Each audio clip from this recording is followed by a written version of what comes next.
hear about those volcanoes in Central Oregon? Yeah, it's getting pretty crazy down there. So there's like earthquakes down there or something? Yeah, but it's like special kinds of earthquakes. What do you mean special? Well, there are specific types of earthquakes that are associated with volcanoes. So, what types of events? Green, by the way. I don't know. We should ask a scientist. Uno. So I sat down with a couple of volcano seismologists to see if I could get some answers. I was hoping that you could tell me the similarities and differences between volcano seismology and tectonic seismology. Well, both tectonic and volcanic seismic events are caused by changing stress, but that stress comes from different places. So we have to use different techniques in order to measure that. And this is due to the difference in the way the waves propagate through the Earth's surface. What types of events are associated with each of them? Well, you have three different kinds of seismic events here. You have volcanic, tectonic, long period, and then you have volcanic tremors. Okay, and could you tell us a little bit about each of them? Well, volcanic tectonic events are going to occur in both deep and shallow brittle rock.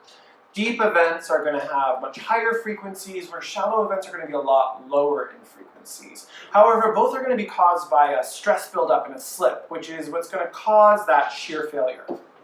Okay, and what about long period events? Well, the thing with long period earthquakes is that we can't determine their source. They don't produce any S waves, and they really only last up to 2 seconds, if that. And what causes that stress buildup? Well, this is going to be caused by rising magma in the volcanic chamber. However, after the first initial event, there's going to be a flurry of events that last up to about 5 days. And what causes them? Well, you have all of these existing cracks, and they start opening up. This is what causes gas bubbles and magma to start to rise. And the cool thing is that by monitoring these events, you're also monitoring the rise of the magma as well as the rise in that pressure. Well, that sounds like incredibly useful information. Well, it would be very useful information. If we had it, we'd be able to predict volcanic eruptions. But because we're not able to determine that source, we're not able to. But that's why research is being done to this very day.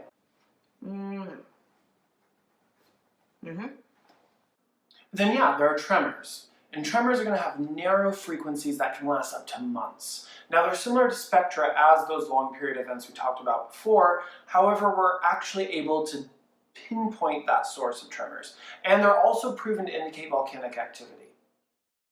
All this talk about volcano seismology got me thinking about the volcanoes in my own backyard. Should I be concerned? Which volcanoes should I be monitoring? What kind of volcanic seismic events are going on around me?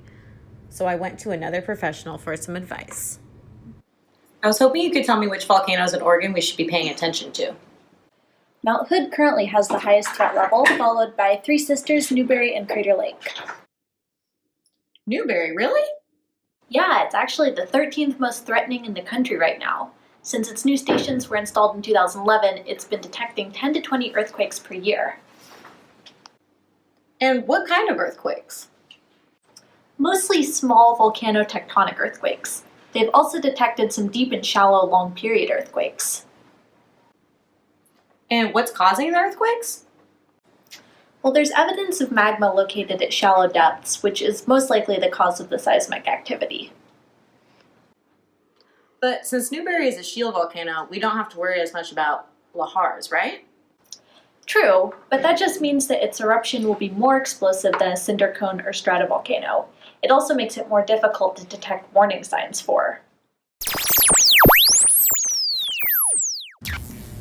One way of monitoring a volcano's activity and seismicity is to track deformation of a volcano's surface.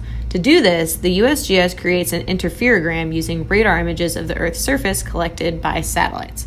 The orbiting satellites send down a pulse of radar energy, which is then scattered by the Earth's surface and bounced back up at the satellite.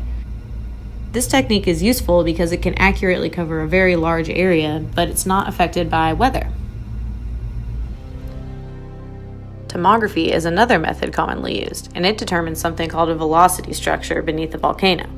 By setting up stations around a volcano and determining the travel time of the P and S waves between them, they can use the velocities to give a general idea of what lies beneath the volcano, as well as the seismic anomalies associated with it. Though both of these methods do provide some insight into the seismicity of volcanoes, it remains very difficult to predict an eruption using seismic data. But with technological advances we're seeing today, the future does remain bright.